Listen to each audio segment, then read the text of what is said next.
We'll do it live. Okay.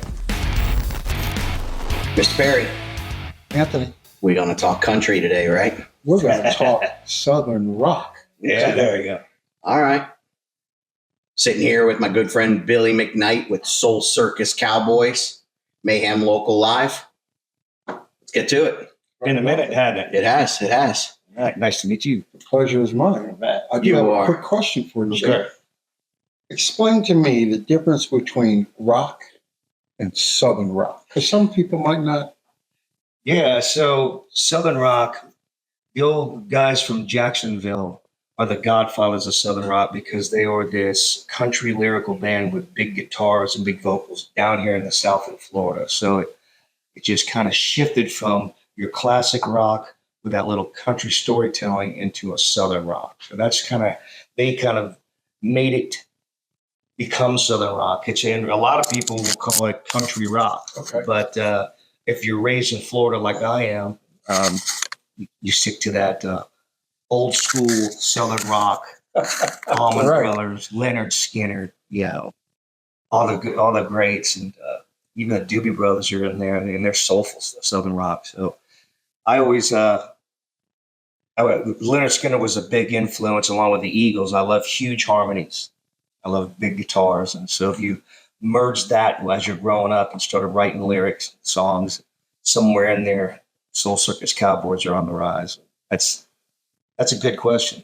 Well, it sounds like there are divisions of Southern rock, apparently, because there's the soul part of it, there's the country part of it, there's the rock part of it. Yeah. So obviously you have different bands that I guess are known for a particular area in the Southern rock genre. For sure. I mean, when it comes to classic rock, I love all genres. I'm a fan first before anything.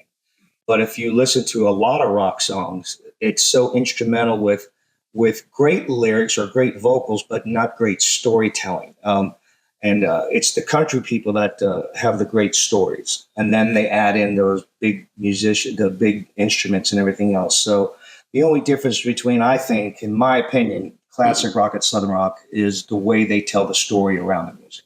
Well, that was Ray Charles's big thing, is that one of the greatest things about, Southern music or country music were the stories. The stories. That was a lot of about the stories. incredible. Yeah. It was funny. We sat with Michael Allman a couple days ago. Yeah. You mentioned the Allman Brothers, right? They started out in that Daytona, area, yeah. Daytona, Jacksonville. Mm. And we asked the question of, songwriting process. And he said, I start tapping my foot. and then I tell the guys in the band, follow that. Can you do that? Can you do that? Yeah. And I was like, okay, wait. You tap your foot? And he's sitting on the chair and he's just tapping his foot. Yeah. And then he says, yeah, you see all these guitars in here. He goes, oh, I can't play any of them. You can't play anything. And I was like, wow, wait a second. He goes, oh, I can't play any instruments. And I thought, wow. And you're writing songs. He's on like his, fourth, fifth CD? Yeah. And I go, okay. So you say about the stories, right? What's your process of writing a song when you sit down? Do you sit down with a song or do you start with words? So in my case, it's a lot of different ways. I have this little phone here that it used to be bunches of pieces of paper, but now it's called Keep Notes.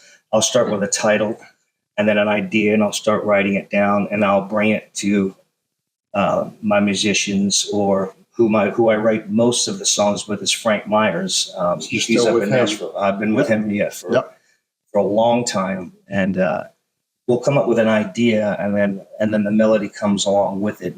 I pretty much start with the lyrics first, the story. What are we writing about, and go from there. However, there are a lot of times when we're at rehearsal, which we're going to have today after this podcast later today, that someone will just be picking along, and I'll say, stay right there. So it's not just one way for me. And it really depends on who I'm writing with and how it comes. But all day long, if somebody says something funny or not funny, or just something that, wow, that's a song title or a song idea, I immediately, because if you don't put it down immediately, It's gone. it's gone. Mm-hmm. So I'll put it in, and then when we go to sit down to write a song, I'll scroll through it, and then you could wind up taking different ideas from different days, and somehow it found its way to the same page. So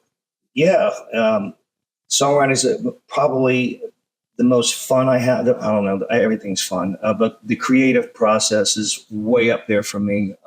Having nothing and then all of a sudden it's something. Giving birth to something. And then you get to go in the studio and make it. And then you get to go on the stage and try it out. These processes all have different releases from inside that I live for. First time I saw Soul Circus Cowboys, Billy says to me, "You got to come out to a show, man. You got to come hang out." I went to McDinton's. Oh, wow. And when I say to you, the stage was the size of this table right here. And they were all, and they were, Yeah. "Hey, how you doing out there That's today?" elbow to elbow right there. No way, this is really not happening. Yeah. Right? But they killed it. Yeah. It was a fun show, and I gotta say, there are some musicians that, regardless of how good the CD is, they're a live band. Oh, yeah. And Yeah. you know, I've always the just CD's seen, always a taste. every time Soul Circus Cowboys is out there, there are a bunch of women dancing Yeah, that's in front of the stage. that's the Is key. that and what it- I've been missing?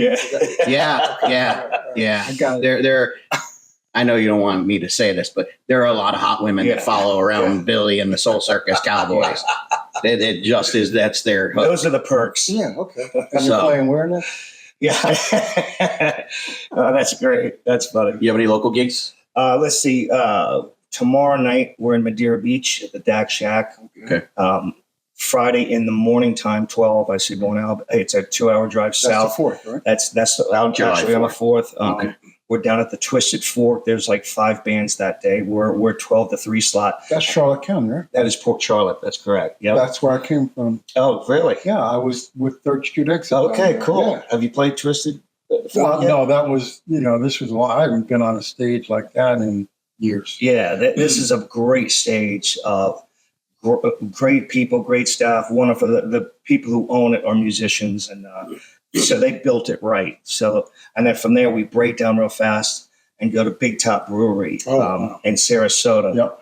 And then Saturday, I think, I believe we're at Crumps at Homosassa Springs. So nothing Tampa local, but in our 100-mile radius. Right.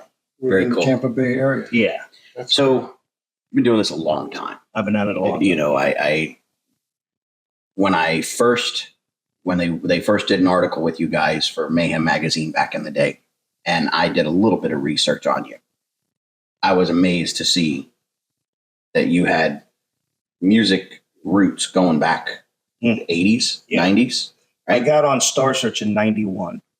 Okay. So back then when there was no American Idol, it was Ed McMahon. Yep. Yeah. Yeah. Okay. Yeah, I remember. See, you beat me to that. I was Yeah, going there. Yeah. I was going to throw that zinger in there. That was my first, the Balloon Festival in Brandon that used to be a huge event that's no longer. That one and Yeah. Star Search happened within a year of each other. And that was where I said, you know what, I think I can do this. If I can get on these 2 events, let's just keep pushing. All right. The band you have now. Okay. I know like Jason Alfano, I've been with you for years. Yeah.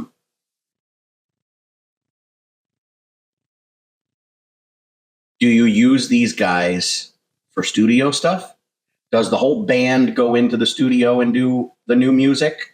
Or, because like I know you travel, you go up to Nashville. Yeah. Right? When you do your Mhm. recordings.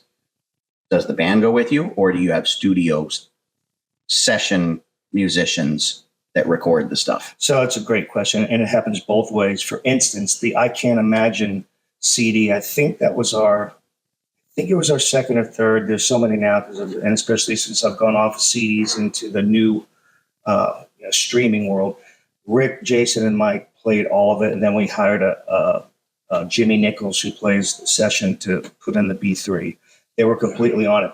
However, when Frank and I have done previous recordings, we'd have the session guys do it, bring those tracks down here, and Rick and Jason and Mike would do overdubs. And usually Frank and I would do all the harmonies. So it's a good mixture. It depending on the song, depending on how it's set up. We did a lot of writing back in the day. Before COVID, we were doing a lot of writing right here and in this house and going over to Clear Track at the time with my current band, and did all the recordings ourselves. But since then, I go up to Nashville and I'll bring the whole band with me. I write with Frank and various other guys, Johnny Garcia, Troy Powers, just really strong writers. And then we might do a session right there and bring it back here. Now we're at Morris Sound Studios, who I have long ties with, Jim Morris and Jim and Tom. They're legends in this area. So it's like I'm with family when I get into that studio. It's just relax and let it roll. Yeah. It's really, it's just, I don't even have to be so zoomed in. I can just sit back. Okay, when you're ready for me to do my part, go into. They're just so great at what they do. That's awesome. Yeah. But but it's they're a good, legends. They've been doing it forever. legends. Awesome. And it's a great combination. And right now, during the COVID times when we couldn't go play out, we probably wrote 25 songs, and at least 15 of them got recorded. So, and now there's 2 songs a year that go to radio for 20 weeks and about 4 songs that stream. So we're deep into 2026, but we'll have to start that writing again. But yes, to answer your question, it's a mix between session players and my band. So the reason why I asked that is because it's kind of, and we have asked other people as well. It blows my mind that when a local band works on a CD or a new music, right? They put it together. It's always that like band of brothers that sat down, created, and then recorded it. Guys that, I hate to use the word make it, when they get a little bigger and they get up there, they have studio sessions where their band isn't even with them. They come back and their band is just for touring or live gigs. And it's like, Taz, Taz? Yes. Okay. So Taz is a studio guitar, bass player for years. He was going up to the power station in New York, and he's on so many people's recordings. And then when he said, okay, well, I did this one. And I go, okay, but isn't that guy, he's famous. He has like a band. Yeah. And they go, no, we're his band. In the studio, nobody knows who's in there. We're in the closet. Right. And his band is for touring. And it's funny because the guys that I know locally, the guitarist would be pissed if they put out a CD and he wasn't playing the guitar. Yeah. So that's why I asked, your band, is it? Because I know it's your band. Yeah. You are Soul Circus Cowboys. It's your baby. Yeah. The band, I guess maybe is a correct way to ask it. Are they hired musicians, or are you guys a band of brothers? Yeah, we're a band of brothers. We're a team, but these guys don't have egos, and they know that I have the best intentions we want to hit the masses. And so if I got a song started up there and even if I just have the keyboards and an acoustic guitar, they're going to mix themselves in and they're going to put their English on it, for lack of terms, their swag.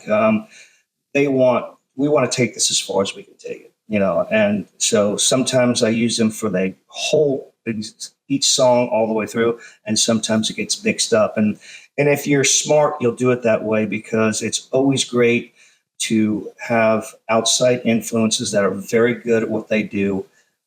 Put a little dressing on the salad, get it cooking right, simmer it up good. And then you at the end of the day, when you go out to perform it, you lay into them, hopefully more exciting than the record itself. You should always be just a little bit more exciting than what you were able to record. So the product you put out is Soul Circus Cowboy. It is Soul Circus Cowboys. Sure. Yep. Yeah. One of the things I think is always cool. Not many people do it anymore. Mm-hmm. Billy makes videos for his songs. Oh, yeah. There you go. He still puts together a video for a song. Like back when we used to have MTV kind of stuff. Yeah. I'm lucky on this current single that's doing just absolutely fabulous. It's 35 this week in the Texas chart. That has a lot to do with Eddie Raven, who co-wrote this with Frank Myers. And it's like, I think it's in the 60s or 50s on the secondary radio. Well, Eddie Raven's 80 years old now. He was a legend in the 70s and 80s. Big timer. Got to know him. Had a great time. I'm sitting at my favorite watering hole with the guys. Frank Myers calls me up. I know he's in a session. Eddie's doing his part up in Nashville. I already had sang my part. And I go, Frank, how do they do it? He goes, no, Billy, it's Eddie. And I went, oh, shit. I said to the guy, I said, hey, hold on, I got to step outside. I said, hey, Eddie, how you doing? He goes, man, I want to thank you for letting me sing on this track. I said, you're thanking me. You wrote the song. It's your hit, and you let me do it. We put a little twist on Nicest Guy Forever. I said, well, why don't we take it a step further? And we're doing we headline the Sugar Sand Festival. Oh, yeah. And it's a big one. There's always, there's close to 5,000 people on the beach. I said, I'll fly you and your wife down and get up on stage and do it. And he goes, you do that? And I said, yeah, I do that. And he came down. And besides making this great video it's only been out for a little over a month, and it's over 700,000 views, a lot to do with him and his old schoolers, was at breakfast sitting there listening to talk about Roy Orbison stories. Oh, man. That had to be Johnny Cash, all the people he played with and wrote with. And he was a shy guy at first, but when we sat over those eggs and coffee, he got to talking. I'm just like, Well, you're added to that list now. yeah, I'm added to the list. And we talk quite a bit. He loves the remake. He's following it because, especially in Texas, his biggest state that he was most popular is Texas, and we're going to be touring Texas soon. And when we do these radio tours, he's on standby, and he's 80, so he's up at 4:30, 5 o'clock in the morning. And because usually at the radio station, no matter where you're at in the country, usually at 8 a.m. is your first interview. It was really rough. We'll start the interview, and I might sing a song or two, and then Eddie's right there on speed dial. Hello, and he gets to talk, and it's been a wonderful experience to get to know a legend like Eddie Raven with this person. Yeah, it's really cool. Yeah. So, and he's a good guy. He's smart. He's got it up here, and what a hell of a songwriter he is. Even at his age, he keeps there. He's throwing out titles to me and Frank all the time. Get on this one. Come over to the house. Let's do this one. And we've been working so much as of late, and we haven't even had a gap of time to go up there and go back to the drawing table. One of the things that I have to laugh about, I've met a lot of my idols, through the magazine and stuff. I've had the fortunate ability to shake hands with some really cool people. And I think the one thing that, when people ask me like, oh, you had dinner with so-and-so, what is he like? Yeah. There are times when I'm a fan and I'm freaking out inside, but I can't show that because, like there's never that let him time, see you sweat, right?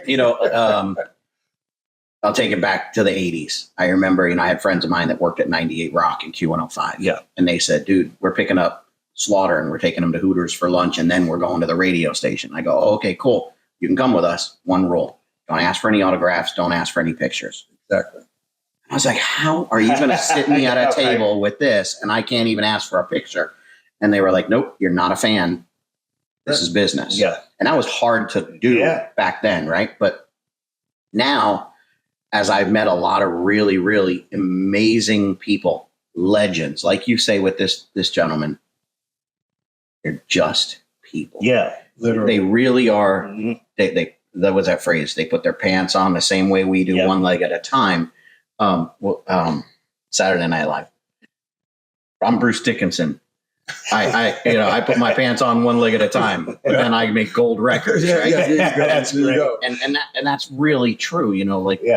You realize that the gentleman you're working with is a legend in country music, and you're just hanging out having eggs with this guy. Yeah, it's that cool. Yeah, but you're still going to be a little bit awestruck. I mean, because you're sitting there and it's kind of surreal. Because I remember when I was a kid, there were two things that I thought I wanted to be: a Temptation or one of Gladys Knight's pimps. Yes. All right. Yeah. You want to be one of Gladys Knight's pimps? Pimps. Oh, okay. Yeah. That's good. You're killing me, man. You're killing me. Yeah. And the first day that I was standing in front of Otis Williams, I was like,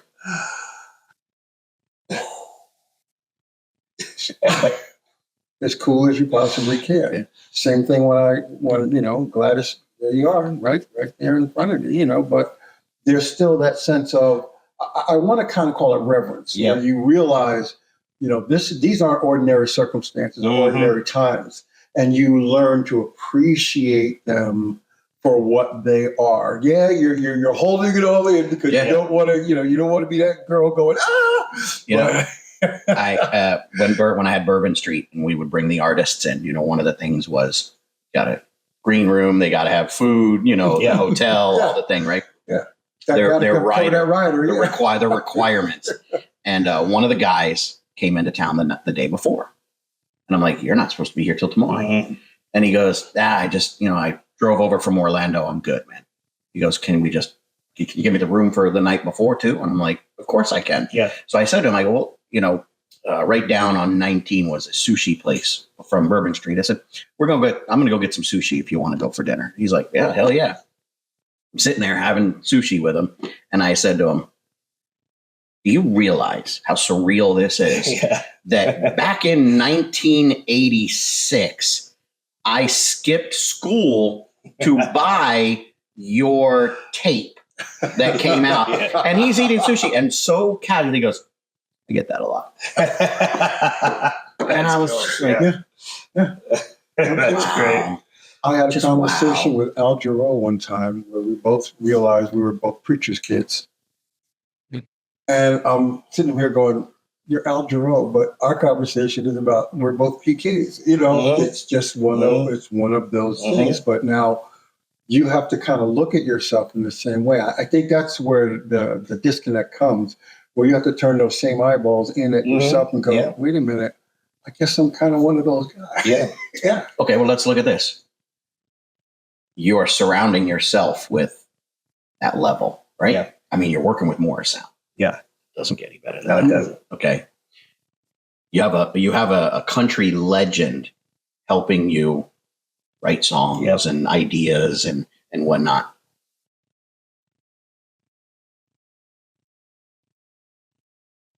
Is it just cool for you, or do you freak out when those phone calls come in still? Man, music excites me. So I freaked out when I thought it was Frank and it wound up being Eddie. That was a real quick jump. I lived in Nashville for 11 years. And with that, I got to meet a lot of people. I've been on tour with Big and Rich. I dated Mindy McCready, as we said, a long time ago, God rest her soul. I was close buddies with Chad Brock. I've met all of them.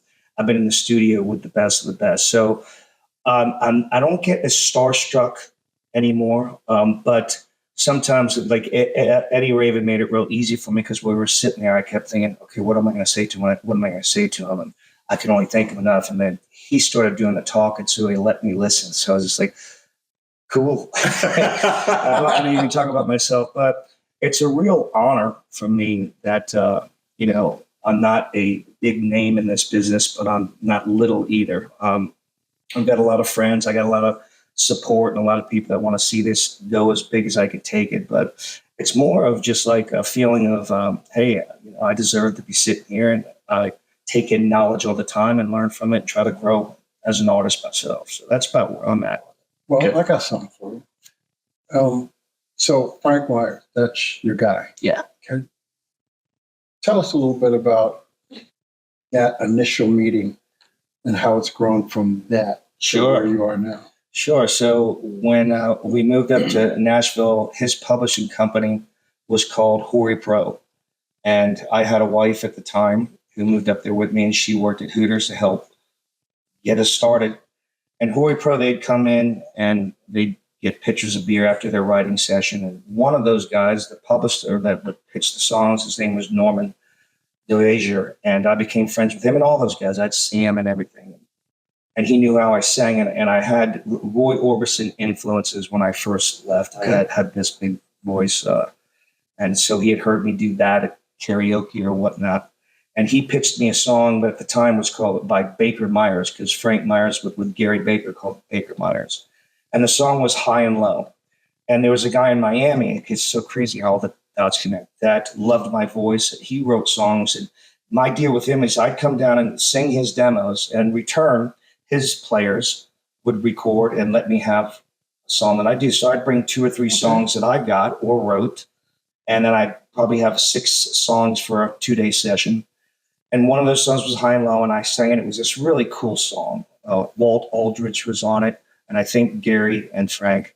I bring it back to Norman, and Norman gives it to Frank and Gary, and they say, well, we like this. Let's meet them. So I went and met them, and we had we just hit it off. And so at the time, they had a bunch of songs that Richie McDonald had sang on demo, so they had the tracks to it.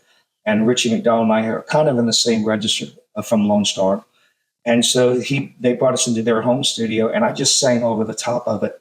And then they started pitching me around to RCA Records and whatnot. But Frank and I were both huge into football. We both had young kids, boys, and he was coaching a football team, and I was in really good shape. I loved coaching football. We started coaching kids together.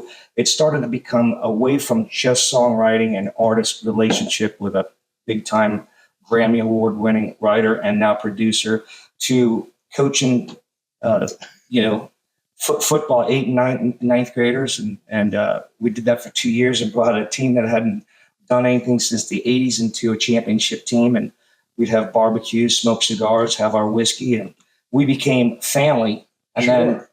then we go to work. So it started out one way, and now he's literally like a brother to me. So he'll be sleeping in that room out over there when he comes down here to write or record, and I stay at his house. So it's very family oriented. We've been doing this for a long, long time now. So it feels like he knows everyone in my family and vice versa, and even my friends and most of the people who follow us know what a big influence and mentor he is for the Soul Circus Cowboys and me personally. So it's really great to be such great friends and family, like a family member with a Grammy Award-winning over 20 #1 songs person and beautiful spirit like Frank's. That's an incredible history. Is there anybody that you would love to work with? Like, is there somebody that you say someday? If I could sing a duet with Carrie Underwood, that would really be cool. Yeah. That would be cool. Hottest legs in country. I've done some with some really great singers before. I got another follow-up song with Andy Griggs, who's an amazing guy. He came down here, and we've got another duo coming out with him. Blew me away on how great he was, and Andy had some big hits in the late 90s, early 2000s, got a new record deal. He's out touring, and don't know if that'll be the next song out after this. We've got such a great pile, which is a bad pile. We have so many, in my opinion, my humble opinion, we have some really great songs, but what me and Andy did is just, it's like bluegrass meets country, Southern rock, and it's really cool. And so I'm anxious to see how that goes over. But so I'm getting to hang and perform with some top-notch guys, and it's a real joy. That's great. That's great. Well, that's cool. We have to talk about what you've got coming up.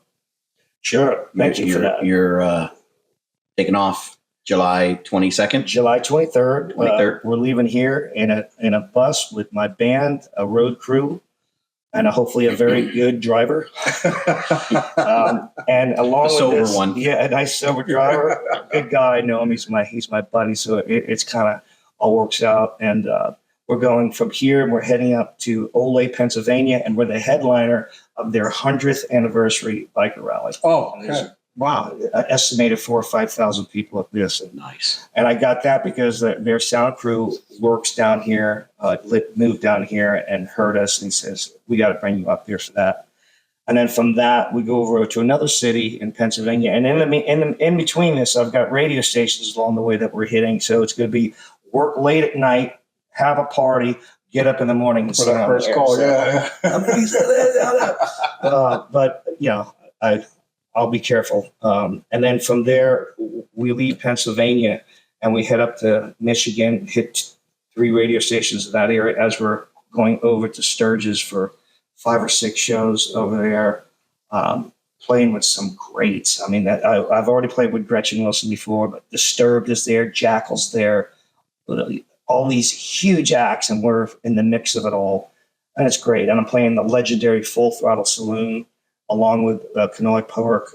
It's a really good tour. The only difference between a radio tour and doing a live performance tour is they're mixed together on this one because I got Mexico's doing so well. The hardest rip will be when we leave Sturgis. We already have a contracted gig all the way back here at Tampa Hard Rock. It's a 30-hour rip, 15 hours a day, straight into the parking lot, up on stage. And the next day we can sleep.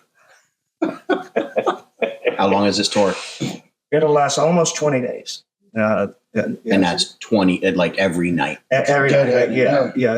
The Sunday after Ponce Bay, Pennsylvania, we have a little bit of downtime because the radio station, thankfully, on Monday morning is only 90 minutes away. So that'll be after 4 days on the road, 2 big shows. We'll have Sunday. And then every other day from that is only in the bus and a hotel room at night. And it won't stop. So out of all these dates, only Sunday the 28th will be a down day.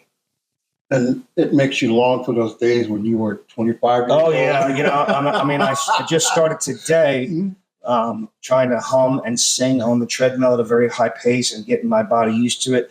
So one of the hardest things I've realized, having gone out before, is when you sit for 8 hours in whatever you're traveling in, and then you get up, get yourself together. You don't have the diaphragm. How lazy your body has gotten. Mm-hmm. And singing or playing or anything else is you use your body, your muscles, and if you're down and out, it's going to show. So you really have to get yourself in shape. I don't know how some people do it the way they do it, and I can see why people look beat the hell up after they come back from a tour. But we've done quite a bit of 11 to 2 week rips, but this one's going to be the longest one for Soul Circus Cowboys. And the furthest out. When we did Wyoming, we flew. Okay. And yeah, back line. Yeah. So it was a 2 week straight wonderful experience in the winter. Snow for Florida boys. It was crazy, but it was such great memories. But we didn't have that 30-hour drive. And we're going to have that all the way up, all the way over, and all the way down. Triangle, we're going to put a lot of miles on the bus this time. So. Well, you're a better man than me because, I got to a certain age where I was like, I'm not doing that. We'll see if I make it back. We can say that. Let's make sure I make it back. I'm going to hold you to that. Right. How many guys on the bus? So I got the driver, I got 2-man crew, and 4 bandmates. And then once we're up in South Dakota, my girlfriend, Story, she's also our merch girl. That's all the custom stuff. And that garage right there, we call it Story's Sweatshop. She's very good at it. It's custom, and she spends hours a day just making some of the coolest swag ever. And she'll be with me about, but she gets to fly. So she's not really going to be in the bus, but you have to spend time in the bus when you're not on stage. You can't just stand around. But she's flying into Sturgis. She's flying into Pennsylvania. So I wish I could fly with her, but I think my guys would be looking at me like this. Yeah, dude. They would not be on that They bus. would not be cool. They just wouldn't listen to anything I had to say.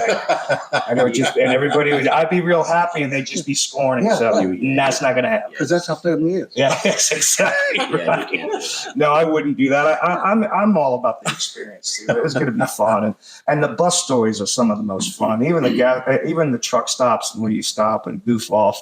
Oh yeah, those are the memories. And it's not the destination. It's always the truck stops. Always the 100%. Truck stops are off the chain. They are.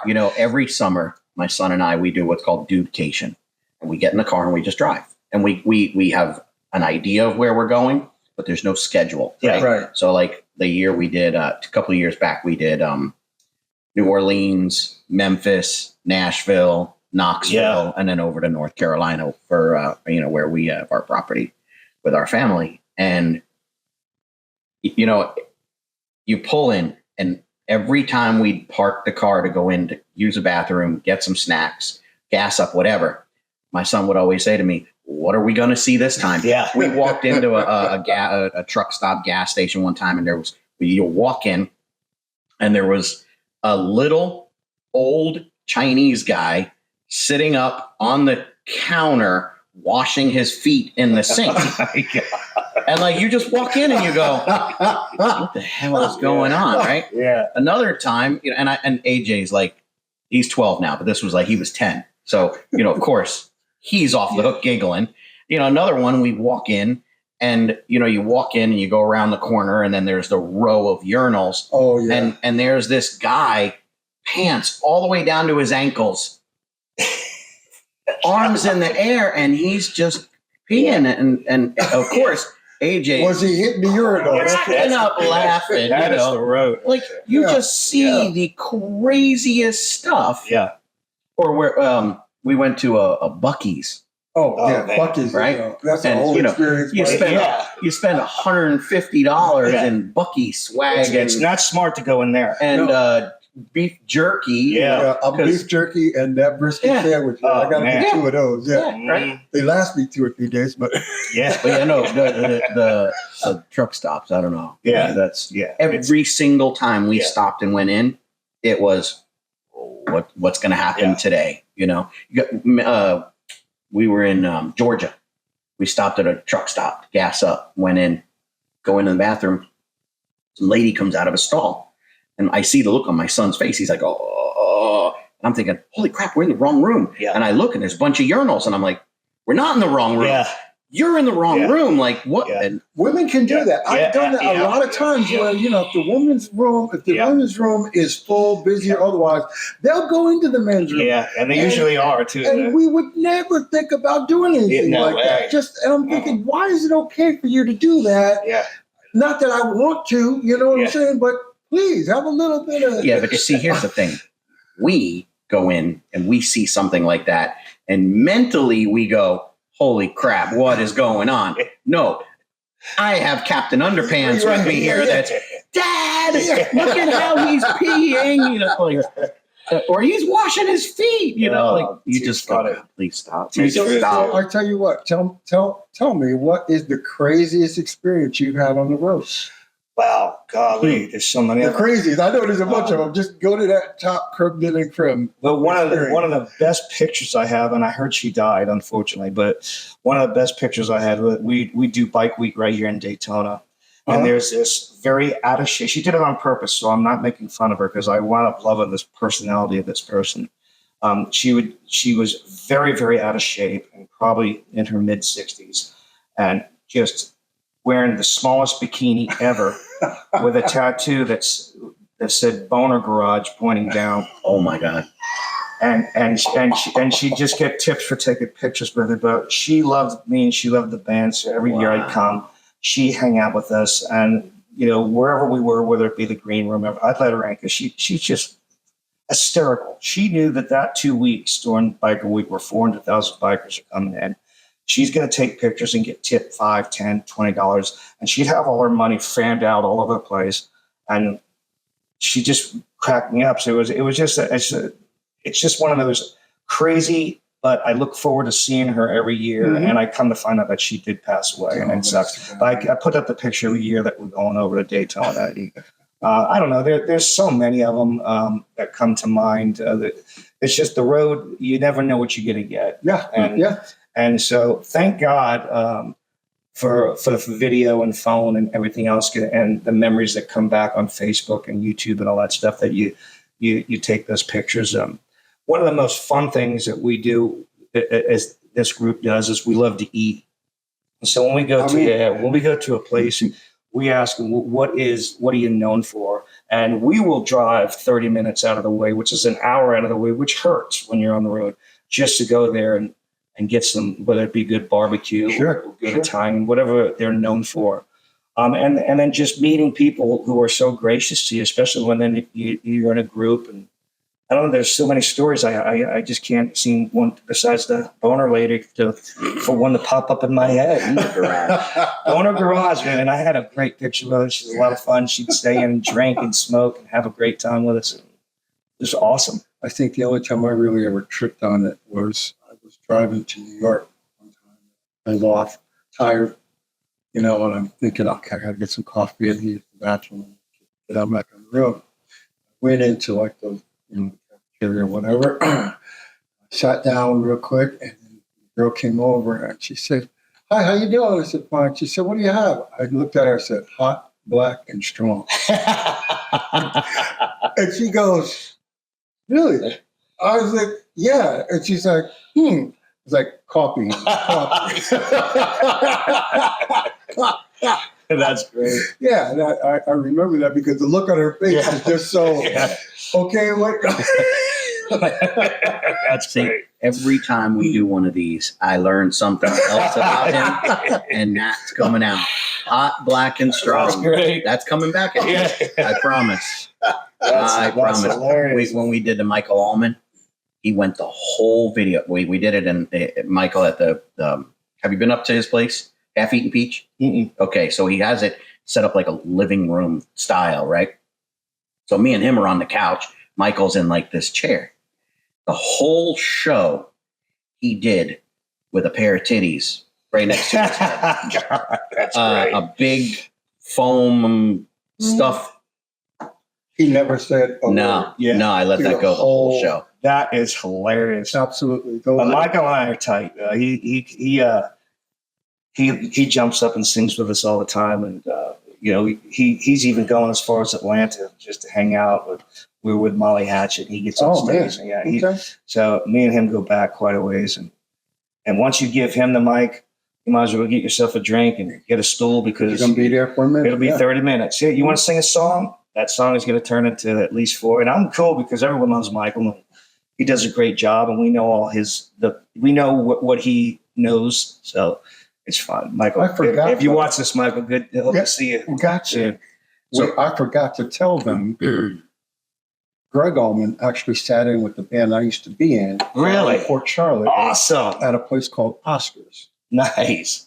My partner, my son's godfather, the drummer of our band, wound up getting a travel case from DB Sound down in Charlotte County. Yeah. DB Sound was the sound company for the Allman Man, Brothers. that's awesome. So Jim got this case. It was just a regular case as far as he was concerned. Oh, Yeah.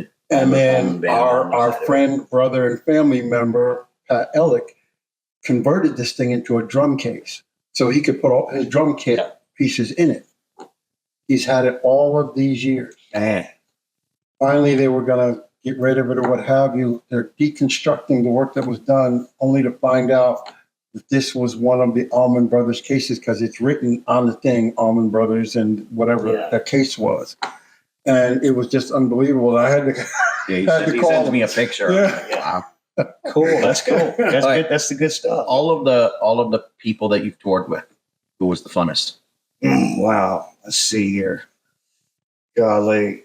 The Moonshine Bandits were off the chain. Oh, wow. Moonshine Bandits. Yeah, they're like a country rap band, and we'll be playing with them there. We played a headline with them in Daytona. The Lax we played with up in Loud House Crackers, they're called, up in Illinois, Ohio. They were insane the way they could party all night.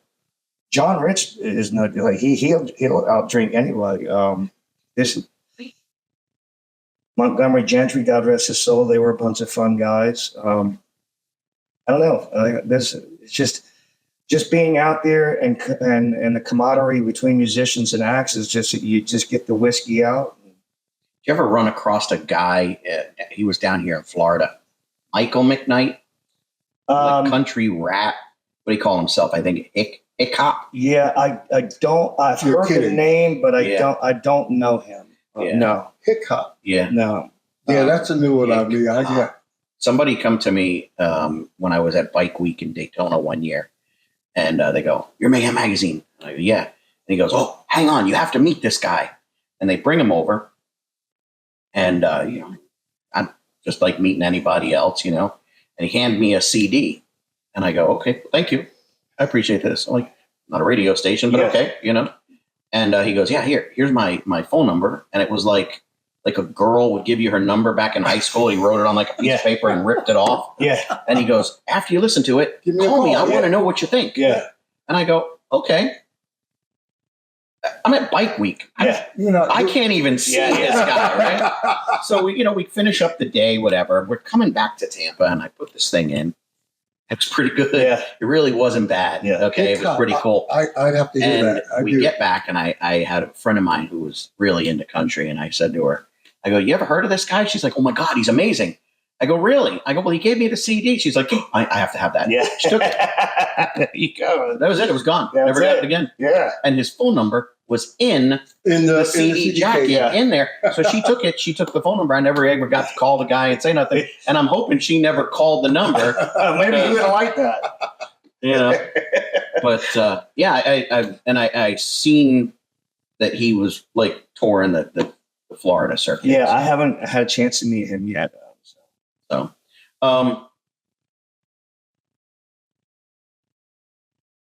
the CD right now that you have out, or the you say you don't make CDs anymore, it's streaming. It's stuff, all right? streaming and digital downloads, but we think when we get a bigger collection of them, like maybe when 15 have gone out, we'll put them all together again because we rarely sell a CD.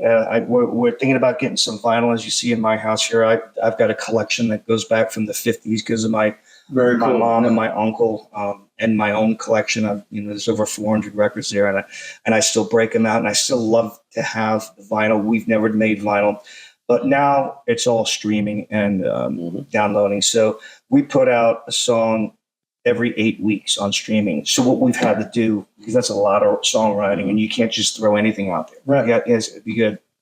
So we'll like currently right now, I Got Mexico is out, and then we had Jim at More Sounds make a horns and key version, and then we also have an acoustic version where it's just me and Eddie and acoustic guitars and a little bit of percussion. So it's still the same song, but just differently to keep. So you're putting it out in succession then? Just keep it out every week, just putting it out. And then when this song is done, I think we're probably 10, maybe 11, 12 weeks in. In 20 weeks, it'll come off. We'll pick our next song, and then we'll also pick the next song that we stream. So right now we're currently streaming. But what was your question? I just went off on a rampage. Yeah. So you're not making physical media. No, currently, no, right? That stinks. And it's funny because what you just said was kind of where my question was going. You're making songs, you're making alternate versions of them, right? Mm-hmm. You're putting them out, and I love the phrase, the public's gobbling them up. The public is enjoying your product. They're putting, you're getting a lot of views, a lot of listens, a lot of streams, right? But here's what we're learning from some of the people that we've sat with and talked to, that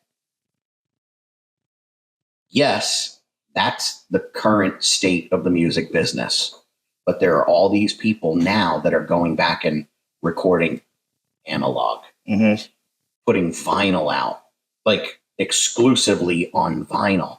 And you think, wow. And they say, oh, well, vinyl's making a resurgence. Not really. What they're doing is they're taking digital stuff and putting it on vinyl, which does not, like when you put on an old record, you say you got old records, 400 of them. When you take a record from the 80s and put it on, and you put that first song on, the first thing you hear is, you hear that, right? Yeah. Crackle and pop. When you put the new stuff on, and that record was created with analog equipment and put on there, you hear the imperfections. Yes. Yeah. When you put new stuff on, or they remaster things, I go to Sound Exchange a lot, right? And I go in and they'll say, Kiss Dynasty. There's two of them there. One is $85, and one is $39.99. Yep. And the new one's $39.99. Why would I buy an old one? Well, because this is the original. Yeah. This one, that's brand new. That was, remastered and recorded and sent back to us, brand new in cellophane 3 weeks ago. Yeah. This one doesn't sound like the record. This sounds like a CD put on vinyl. Yeah, it's my opinion that this generation is ripped up, because one of the most biggest enjoyments is when you went to the record store, you got your record or your CD. You had something in your hand. Right. You had a picture of the band or whatever logo they did. You opened it up, then you could put it in. And as you're listening to it, you got you're your listening to liner lyrics. notes, You know who wrote it. You get to know it. You get to feel it. It's physically yours. You own it. Yes. And now it's just in the air. And it's not fair. And you have to go with the times. But if the generation that has missed this, if they were to have that opportunity to have something. But I mean, the cars don't even have a CD player. They don't have CD players. You have to have an old school system in your house or a car before 90. Yeah, I do. I just have the record player. I don't even have a CD player myself, and I'm a musician. That's a shame because I've got a lot of CDs out there and I can't put them in. I can YouTube it though, or stream it. But it's a big loss because that was some of the most enjoyable part of getting new music. It was just reading and looking at the pictures and getting to know the artist so much better. You don't even know the artist when you hear it the first time. No, it's just some song out there, and then you gotta Google it, who's playing, and then you just see the name. And you don't know where they're from or anything about them. You have to have Google again to find out where they come from. That's the way it is. well, that collection too was a source of pride. Your friends come over and say, "Come over and check out what you got that album?" Yeah. I got that album, man. Yeah, Let's swap out for 2 weeks. No, not this one. absolutely. I'll do this one. Those milk crates were valuable. My son is very big into country. He thinks like, his version of Michael Jackson today is Morgan Wallen. That is the top of the food chain. Yeah, he's killing it. And but he's constantly listening to all these country things, and he YouTubes everything, right? So one of the things I have him on is records, CDs, and we go to Sound Exchange all the time. Yeah. He's like, "Oh, can we get this on CD? Can we get this on record?" Okay. I love that he likes that stuff, right? Yeah. But one of the things, the last one, Tanner Adele, Buckle Bunny. Have you heard that? I have not. She's kind of like the Beyonce of country music. Okay. In fact, I think she did something with Beyonce in one of the awards shows, right? Recently, yeah. Cute little girl, hot. But so I thought, okay, well, I know he likes this, that, and the other. Let me see if we can get the CD. Nope, can't get it. They don't. Yeah. She's not putting out physical media. Yeah. But they kind of like, I guess the road you've gone down now is song, song, song, song, and then when you get 10. Maybe we'll package it into something. And then the artists now, because they're not making money off of sales anymore. They're making money on these tours. Yeah. They have to tour. It's not like it's a choice. Once upon a time, touring was a choice. Yeah. You could either do it or not. It really was up to the group, the band, the artist. Now you're only putting out CDs, so you have a reason to tour. Yeah. And that's Right. painful. From the time that goes out, how long before you're ready to go on the road? No, that's great. So we've already got dates to go on the road for next year. We're doing a Texas, Alabama, Floribama, which is one of my favorite places to play, out to Texas, and that's going to happen in spring of next year. So we'll have songs that are already ready to go over the next. We'll have one more fall song this year, and then we'll come up with everyone that we have them in the hopper. But we're going to be touring off of what we're doing now, and the people who we're going to play for will be hearing new stuff. So because the streaming is like it is, and you have to be prepared with 8 weeks or different takes of each one, we've had to sit and write as much as we can, get it in the hopper, get it ready before we run out of songs while we're out on tour. And fortunately, when you're on a bus for that long, you can come up with some stuff, a guitar player, pick it up. But so we've already recorded so much stuff that's in the hopper that it's already ready to go. So thankfully, we've already got a 2026 route. And of course, this will be maybe our last one this year. But the process, we try to do 5 songs at a time. Having Frank Myers as my co-writer, he has stuff that's never got cut. That if it fits Soul Circus Cowboys, we save time writing there, and then we're constantly writing. So it's just it's almost like when one part of it gets done, like the writing gets done, then the recording gets done, then the tour gets done, and it just keeps on. So keeps on going. So you keep the cycle rolling. The cycle keeps rolling, and hopefully you have material already ready. So by the time you get done, you don't get caught up where you have to sit and write, because nobody likes to write under pressure. Right. So it's just one after another. That's incredible, because a lot of artists, unfortunately, or fortunately for them, depending on how you look at it. I mean, you guys are really kind of on the grind here. We are. But a lot of artists, they get a product together, they put it out. That's the product you're going to get no matter what. And they're going to put that out forever. Yeah. You know, and it's a long time between this project and the next project, which is what that next tour is going to be. So you're kind of just running from project to project to project. Yeah, we're kind of staying, being a smaller act, it's almost like we definitely have to work harder than the bigger guys. You just have to.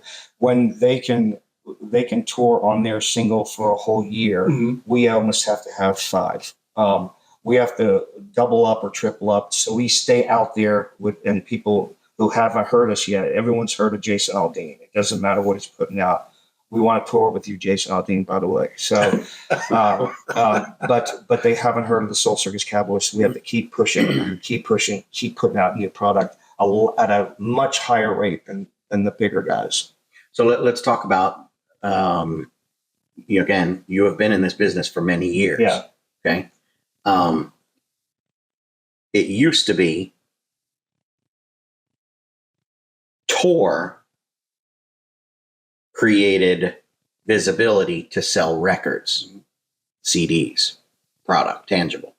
Now that's not there, right? Right. So everybody was complaining a long time ago for, the record companies screwing over new artists with that 360 deal, where they're getting, they're getting everything. They're getting merch. They're getting everything. Are you doing your own publishing? Are you doing all your own stuff? Like, one thing that Michael Allman was telling us was he owns everything. He literally puts out his records, his CDs, everything, and nobody else has there's no distribution for him. It's him. He's doing it all. And I guess his dad said 2 things he told him in life: don't sign anything and don't sign anything. Yeah. So with Soul Circus Cowboys, do you have a record deal with a label, or is this Billy McKnight Productions? So my independent label is called Kismet Nashville. Okay. And our brand is the Soul Circus Cowboys. Our distribution is Sony Orchid. Okay. And then we hire a promoting company that I'm not signed with, but I choose to work with, called Grassroots up in Nashville, who calls radio stations and puts together these radio tours. And then pretty much I'm booking myself. Okay, so it's our own independent, and we're just us. Nobody owns anything but us. Sony, right? You're on a Sony label, right? Sony Orchid Distribution. Okay, distribution. Do you have a record deal or a contract with any label or anybody? Just my own. Just you. Yeah. So there's nobody that you have. We have to give them so many songs a year. No. There's no requirement. Like, what was Prince's thing? He had to fulfill so many records to get out of the contract, right? So he was just literally throwing everything at them. Just, here, put this out. 5, 4, 3, but 2, he had 1. it in the vault. He had it. But But with everything changing now, Billy's not putting out a record. Right. He's putting out song. Yeah. There's no requirement for you. No. Okay. But that's cool. Nobody owns you, right? You're not a slave to anybody but your girlfriend. Yeah, exactly. Yep. I like it that way. There's a lot of freedom in it. Like I said, it goes back. You have to grind harder, but a deal is only as good as a deal is good. So if you sign a bad deal, you're in a bad place. And I haven't seen a deal that's made me want to sign yet. So I've been offered some, but we're doing pretty darn good on our own. That's my guitar player, Rick Morgan. How you doing? And we're doing all right on our own. We're going to keep it that way until something else happens. Very cool. Rick. Right? Rick? Yeah. Rick, come on over here, man. Yeah. You at least got to come in and say hi. Yeah. All right, Rick. good to meet you. Nice to meet you. Come around the other side of him, man. So, What's up, Miller? Sneak into the camera. Hey, how you guys doing? We're doing a little podcast action. I see that. Pleased to meet you. absolutely, sir. You guys never mind me. Now, guitarist or bass player? Guitar player, harmony Okay. singer. Okay. I've written some of the bigger songs that we've had, me and Rick wrote together, like I Can't Imagine. We've we've got a handful of songs, and he's a strong songwriter, comes up with great melodies on the guitar. So You got a band full of talent, man. yeah, I'm a blessed Okay. man. Of all the songs you've written, what's your favorite song, and what's your favorite to play? Ooh, goodness gracious. Wow. Probably Because of the Brave is probably my favorite lyric. My father served and my grandfather served, and I appreciate the men and women who give all to this country. And I really, really honed into it, and I'm very proud of that lyric. I'm going to say thank you on behalf of me and all the other people. that serve. Yeah. That's good to hear. So Appreciate that. that's probably definitely my favorite written song. As far as performing out, gosh, I love playing out so much. I have so much fun with it. We had "Gotta Get Me" one of them. That's just so much fun. If You're Gonna Leave, I didn't write that one, but it's such the new one. Sit on a Beach. So our last year's summer song has become such a crowd engaged song because we go, give me one, give me two, we count it out, and then we have a na na na section. And so when we play that song, and the people who know that song are all in it. You're getting the feedback, yeah. And so Great. those will be my two: Because of the Brave and Sit on a Beach. Nice. Okay, so tell me this.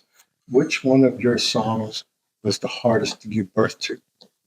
Because they are children, right? The songs are children. That's what everybody says. Yeah. So, I've been which one was the hardest to give birth? I've been stuck on songs for years that'll never get finished. I feel like I don't know. I think the song that I wrote with Jason and Rick a long time ago, "Will You Have Me," is very different, very melodic, and didn't get its fair shake out there. I think that should be out there. I still believe in that song. If that's what you're kind of talking about, we haven't brought it back into the list yet because we're so slammed right now. I mean, we're working 4 shows this weekend in 3 days, mainly because of the holiday and everything. So we're trying to always, we have a rehearsal. We try at least once a week just to work on harmonies and bring something new to the table for our own sanity. Sure. Because and then you have to play something new for you. Someone might be seeing you for the first time, but you've played that song a zillion times, and you want to switch it with something else, and they might miss out on something. And somebody who's seen us a million times say, "Wow, what is that from?" So we're constantly adding to the repertoire. Okay, so I know that I don't want you to say that. I'm not going to ask for the specific one, but do you have a song you just hate playing? Like maybe the crowd loves it, and you're just like, ugh, again. I don't really feel like I have a song that I hate playing. I've run out of patience with cover songs we used to do, but then we could just switch to another cover.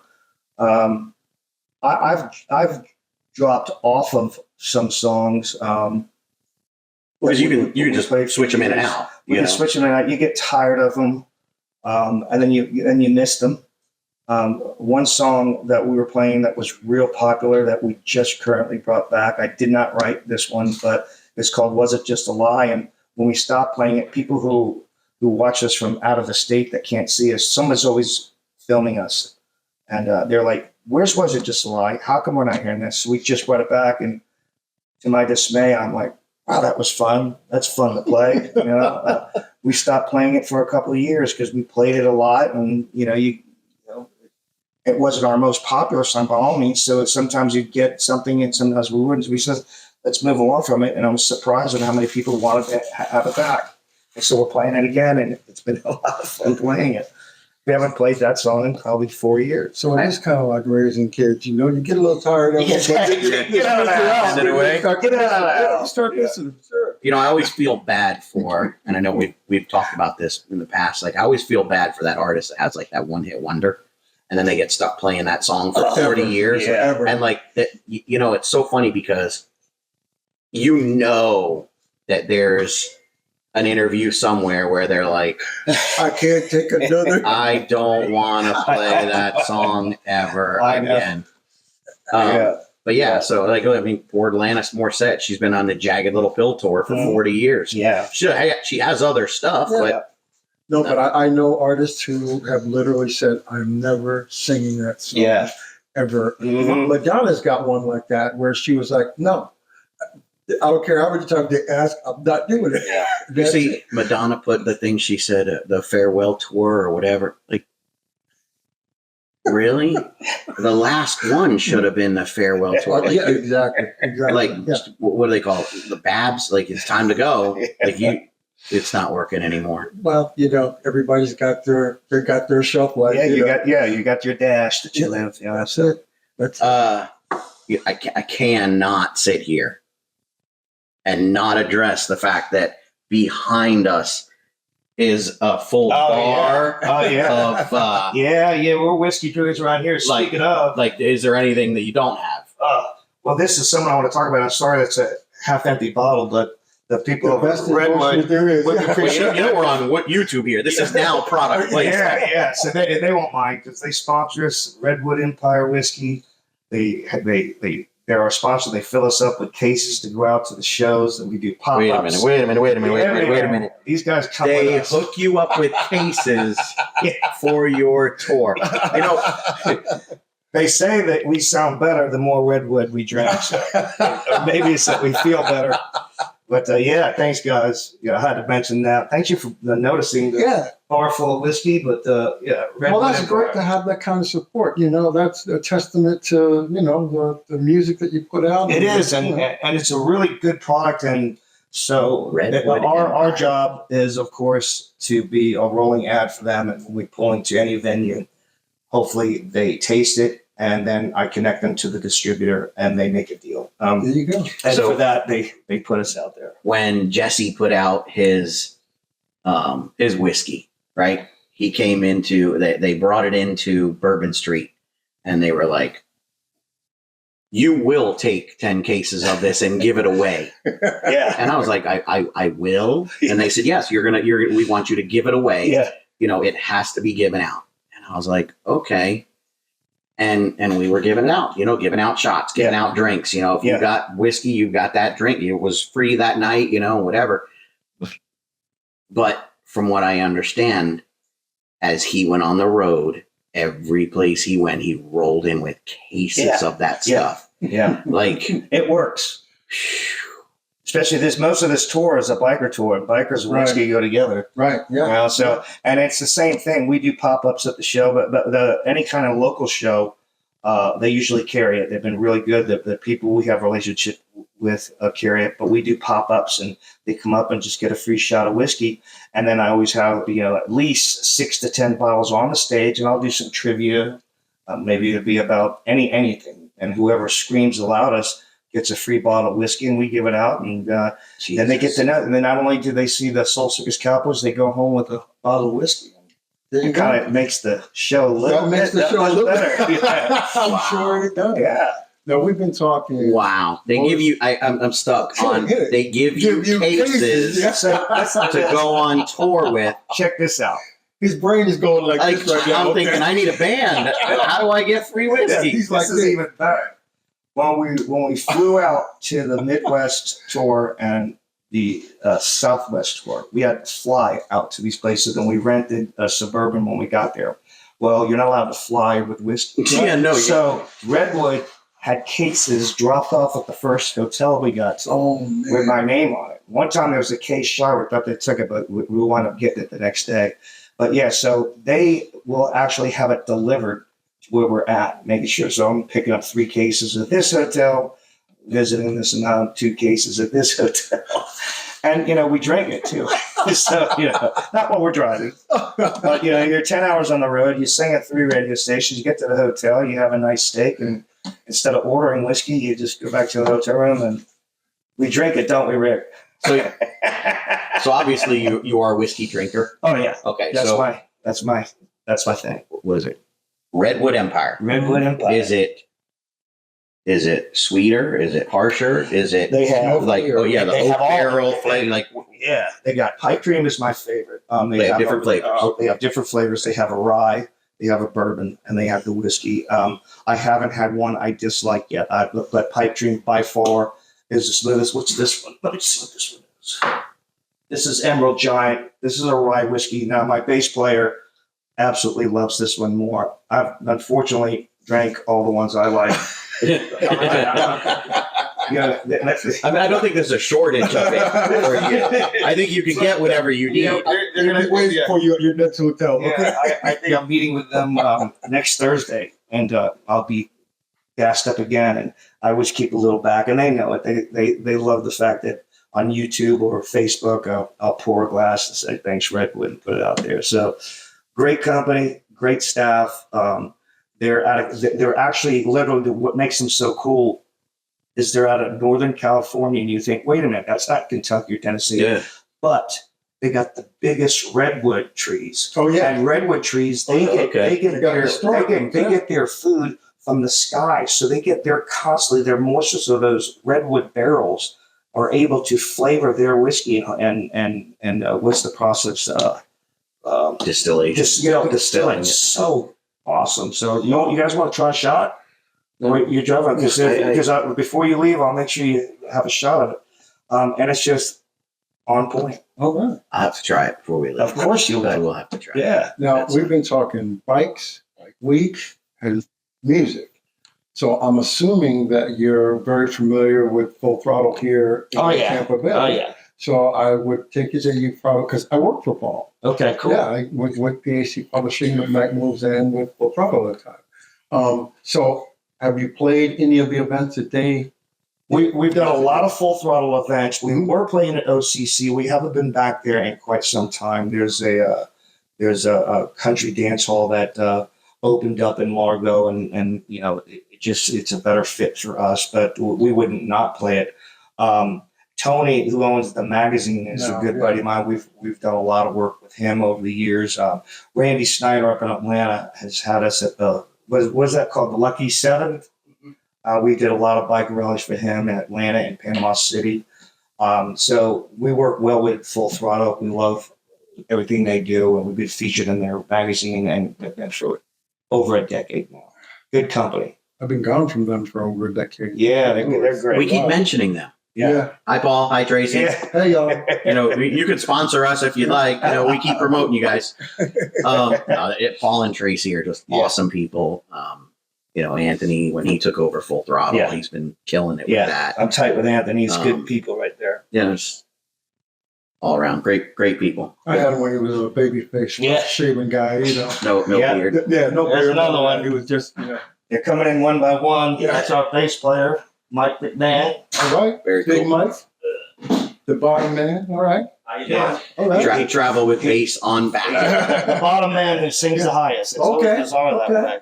Meet Mark, man. Mark Perry. How you doing, Mike? Pleasure. Yeah, nice to meet you. Anthony. Anthony. Why don't you come around over here, man? Yeah, come on. Yeah, we're doing a podcast. Say hello. Yeah. This is like he's the one who drinks the rye. Oh, okay. There you go. Bass player. Okay. So they're all showing up now for practice. Yeah. To get ready for this tour. Yes, sir. So, you know, it's funny because, you know, when I said, I shot Billy a message and I said, hey, you know, can we get together and sit down and do a little podcasting? He goes, yeah, sure. Let me get the band together. I said, no, just you. He goes, well, what about the band? I said, no, just you. Because we'll sit with Jason later. Yeah. We'll sit with him. Like, it's kind of like, when they separate you at the jail. Oh, yeah. Yeah. So tell us what it's like on the road with Billy. You know, we'll have to do that. But, Yeah. That's funny. Good cop, it's, bad cop going out over here. yeah, it's Funny. we'll get the dirt on you. Son. Yeah. We'll get Jason to talk. That's easy to do. We'll get Jason to talk. What are you looking forward to the most in the next year? Well, I really feel after over a decade together that we're about to start hitting the masses in a bigger way. It's something that I've been doing, like as you said, a long time, and you feel waves, and sometimes the waves goes like this. You take it in. The waves are getting bigger. You know, the waves are getting bigger. The amount of people we're able to reach through social media and the songs that we've written are, in my opinion, better. And I have a feeling in my heart that we're going to be on a national tour. This is a national tour, but it's on our own. But that is a support group with, someone bigger, and then eventually doing our own shows. And I think that we're going to be getting a lot of people real soon. I think the brand is about to explode. Okay. Yeah. What is it? What in your mind? Okay. Because see, just like we mentioned earlier, there's the performance and artistry side, and then there's the business side, right? What do you think it takes to get over that wall? Persistence, consistency, never stop, stay in the grind, realize that the journey is the joy of it. Love what you do and do it like you love it. As long as you are having a great time doing it, you're not really working, even though it feels like it is. At the end of the day, when you get home off a 4 or 5 dayer and you're sitting there, you look back at the memories. Thank God for social media. I mean that. And all the good times, all the hands you shook, all the people that dance your music, all the new people you see love your music. You got a fan. That reward is what makes you get up every day and do it again. We love it still, absolutely love it. So I just think you can't stop. You don't get lazy. It just takes constant giving it all you got. We sat with Rocky Diamond, Rocky, Yeah, right? Yeah. And one of the things he said was he was very fortunate, very blessed back in the day with Diamond Gray that they would play the radio station gigs. He was like that go-to band for the Tampa party scene. Mm-hmm. He said back in the day, it fueled the band's fire. Yeah. Eventually, it turned against him to be, he's everywhere. We see him. He's at every event. We don't need Rocky Diamond anymore. Yeah. We need something fresh. We need something new. Soul Circus Cowboys have kind of been in that spot a little bit. You guys have done a lot of festivals, a lot of Tampa Bay things, Sure. a lot of party things. But I don't see you guys getting abused through it. Like you're not on every radio station party. You're not in, Curtis Hickson Park every weekend. Yeah. You've kind of made a really good balance of being everywhere and not burning it up. Yeah. We make a conscious effort because you're right. We play Florida the most, and especially our 100-mile radius, but we make a conscious effort to not try to play any one place more than 4 or 5 at the most times per year. And again, we are purposely, we will go out of the state to Georgia, to Alabama, and lose money to go expose ourselves. Because it's the same as promoting. If you're promoting your music on social media, it costs X amount of dollars, and you want to return by people showing up. Well, that's another cost of doing business. So, when we do really well at a festival that paid us very well, all of us are mature enough to know that said, this amount of money is going to go here to pay for the gas and the bus trip and the hotel to go there. And I got professionals that are not in it for a weekly paycheck, but are in it to make something of themselves. And so we know that our business plan is to keep spreading out so we don't do exactly what you just said. There we go. Yeah. There you go. The secret sauce. You know what it is? Business wise, you have a strategic plan. Yeah. Mm-hmm. Which a lot of bands don't. They don't. They just get out there and let's just get all the money we can. Let's as many gigs. And it's just not the approach. Of course, everybody has to get paid. We have to eat, but that's not our approach. Our approach is we want to make something of ourselves. So it's not about the weekends gigs. It's about the brand, and the band pushes the brand. It's funny. Years ago, when I had Mayhem magazine, I remember I was going to do an anniversary thing. I think we were 4 or 5 years in, and I said, we're going to do an anniversary show, whatever. And I was sitting with a couple friends of mine that and I said, it was Gloria and Joe Hughes. Oh yeah. And I said, we started Black Pearl, the Gasparilla crew. Yeah. And I had said to her, I go, we need to bring in a big band. We need to bring in somebody.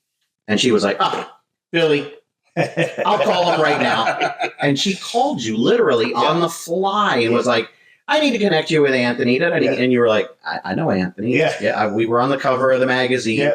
And she's just like, well, I just wanted to let you know. And she's like, Anthony, you have to. And I'm like, did you really call him like right here now? And That's the way it gets done. I always remember it like that. Yeah. I laughed. We never did the show because at that point we just kept plugging along with the magazine. But it was so funny how that like she just. It's nice to have that ability. You know what to do though? that, though. Here's the thing about Billy playing this area. He's built up a following, and the regular fans that come out to his shows, he's friends with. Yeah, Yeah, sure. that's cool. You've made Yeah. so many That's cool. friendships Yeah. in the local area that I don't know. I don't think you could ever really be a celebrity here because they all have you on More their buzz. speed dial. And You that's know? we like that. We actually, if we could do that to everywhere we went. There's so much in common. If you're coming It up to makes see a a lot of difference, music, yeah. and then you relate to the songs, and really you're relating to us, and we're relating to you because we write about lived lyrics. Yeah. So I enjoy meeting the people that come out, and when they inbox me, I answer. Any one of us will answer anybody, and you do become friends with them. And I don't look at them as fans, as more as a whole bunch of friends coming out to. Yeah. That's cool. Yeah, I could see that because I know how it is here. Are you interacting with everybody on your social media? Oh, You yeah. don't have a team of people doing that? The team is me and my bandmates. Okay. Now I do have a social media manager that puts out all the stuff, the events and everything, and then when people ask about it, it's most likely it's me personally answering it.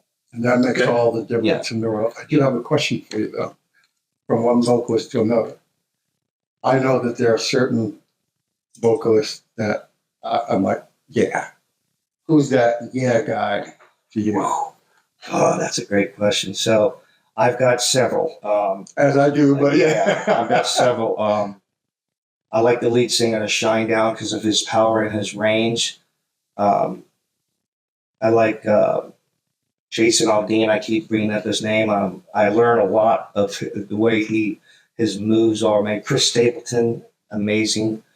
I'm older school, so even like Steve Perry from Journey. Oh, yeah. I mean, how do you not? Yeah, you don't. You can't. Yeah, it's almost a mood thing. And another thing about me is that I love working out at the gym, so my headphones are on. My girlfriend and I we love to dance right here in this thing. So YouTube, I have very little TV time and more music time, so it's like constant. You know who blows my mind is Gary Clark Jr. Okay.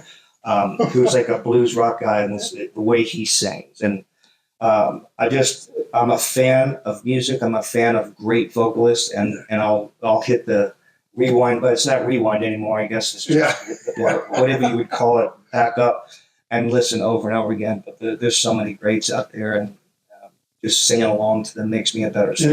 it's an inspirational type of thing too. And when you hear that unique voice, that you, what is that? Yeah. Yeah. There's a lot of them. It's so much fun to try to emulate them and then make it your own. So I tell you what's strange. When you hear that question is usually asked by a lot of interviewers. Who do you want to work with, or who's your pinnacle? It's funny because when you watch people like Jimmy Fallon ask that, or the late night TV show hosts, or you know who they always say? The celebrity. You know who they always say? These are people that already are over the wall. These are people that are up there. Most of them say Kelly Clarkson. Whoa. They all do. And then I even heard one person say, I don't remember which one it was, but I heard him say, the worst thing that could ever happen is that Kelly Clarkson sings your song on her show. And the guy was like, why? Isn't that a compliment? He goes, no, because she's going to do it way better than you. She's going to kill that song way better than you could have ever done it. Did you happen to see is it Teddy Swims? Is that his name? He Yes. came on, Yep. and she sang it, and he did the harmony. And she smoked that song, and he's one of the greats. What a blues singer he is. But you're right. If Kelly Clarkson sings your song, you better watch out. It's amazing because she's been around for a while, but not that long. Yeah. You know what I mean? It's unbelievable. Wasn't she the first American Idol winner? I think. Yeah, I'd like to be on the show, Kelly. Please have the Soul Circus Cowboys on. Call Billy. You call me. I'm listed. And please, it's under Billy, please. So you've been doing this a while, right? This isn't your first rodeo. You've probably had over the years, different entities that you've tried to work with or have worked with you, and they are, in your history, they have helped you get to today, right? Regardless of whether it worked out or didn't work out or whatever, but it still helped you get to today.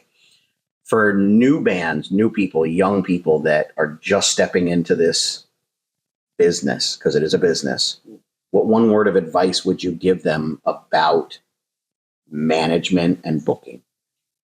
Do as much as you can on your own before you go looking for it. Okay. But there's always somebody that you need to take you to the next level. Yeah. Right. You can only do so much. Yeah. If you want to get here, there's somebody that's going to do that. Yeah. I don't have that answer. I go out and shake hands. So you said you're a control freak, so it's hard for you to. Anybody who's ever worked with me, like you said, whether it worked out or not, has definitely helped the band grow. Mm. Making relationships, don't burn any bridges, and there's the artist part of it that's really fun that you go out and perform, and then there's the offstage part of it that's not any fun, but you have to work twice as hard at. Mm. I don't just for over a decade now. I've been doing it mostly myself, and I've had help along the way, but it's just it's a multitude of people. Oh. Okay. I know we've just kind of talked and gone back and forth on a bunch of subjects. What is your passion? What do you are there any charities that you are really passionate about? Is there anything that you want to mention or discuss with us? Sure. As far as what's important to Billy, not Soul Circus Cowboys. Yeah. St. Joe's. Years ago, we went to Memphis, and I met these kids battling brain cancer, and I lost it. And so we not only do benefits where we raise money, but St. Joe's in Memphis, they have this gathering with the guys from Alabama. We got to go there and be part of it. And now Sun Records has teamed up with St. Joe's to cut any song in their catalog, and they're looking for the big wigs. We're somewhere in the mid-range to cut it out, and they're going to stream it out to raise money for these kids. These kids are the ultimate. They're fighting brain cancer, went from birth. And so we did a remake of the Platters Only You. And then eventually when they have, somebody a lot bigger than us do their song, then it will go out. But Sun Records will put it out, and all the proceeds will go to these kids at St. Joe's. We do something every year at Skippers for them. Anything I can do for St. Joe's that's my. That is cool, man. Oh, that's the guy know, right? The rock star just showed up. This is the guy we really wanted to talk to. Come over here so you can say hello to the camera. Of course, he's. All right, Jason's been with me the longest. This is the drummer, Jason Alfano. Come on over here. Right here. Yeah, you got to say hi to everybody out there. It's Alfano. To the folks. Everybody. Yeah. So Anthony's going to get you in a corner next. Yeah. Oh yeah. The gang is all here. Yeah. You're all here. So let me ask you this, because that's a cool project to have. Yeah. That's a life thing right there. But when you're not doing that, when you're not on the road, when you're not being, the artist, the entertainers, the personality, you're just being Billy. What does Billy like to do? I love to train. You have to. Mm-hmm. I love to eat. I'm a foodie. One good thing about having a good following, and this is really cool, is when you go to a restaurant, they know I take pictures of the food and tag them and let them and give my little review. Now, I don't go in where they're looking for my review, but if I have a great steak, I'll have 400 people ask me about that place. And then the next time they see me come in, you see them really put together the dish. So me and my girlfriend, we train a lot. I'm a big family guy. I spend a lot of time with my family.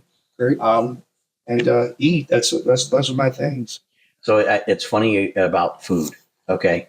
Yeah. You see, this is why I like this podcast great, because we mention things, we talk about things, and then things pop into your brain, right? There were always these women that would show up with like a tray of lasagna or like mac and cheese, or like one lady brought like a big, huge pork loin with all kinds of potatoes, and like she brought a whole, and I'm like, I had to buy all this food for the band.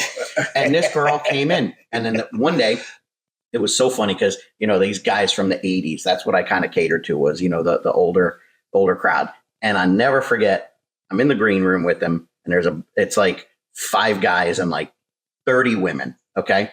And That's a good odds. one of them, it was always good stuff. Stories were great.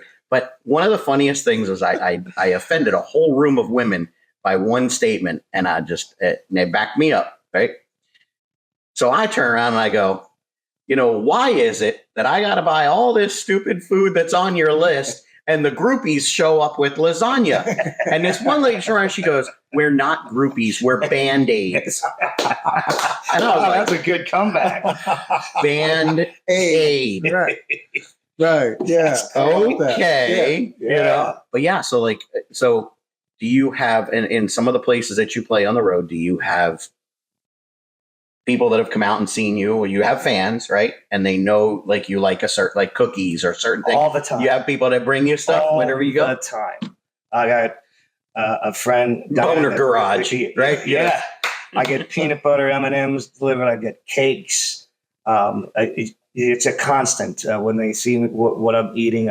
Nobody's brought me a fillet yet, but so I'm waiting for that to happen. But a lot of desserts, Peanut butter M&Ms. yeah, because Dinah, our friend Dina that comes out, she knows I like them, and so if I'm not even paying attention when she walks up, if, like, say I'm doing something where I'm in the middle of singing, or I got sunglasses and I can't see, after the song I look up, I might get a sip of water. There's a packet, and I said, "There, she's out here somewhere around." Yeah, but it's a constant. A lot of cakes, a lot of desserts, gifts. I have a Soul Circus Cowboys.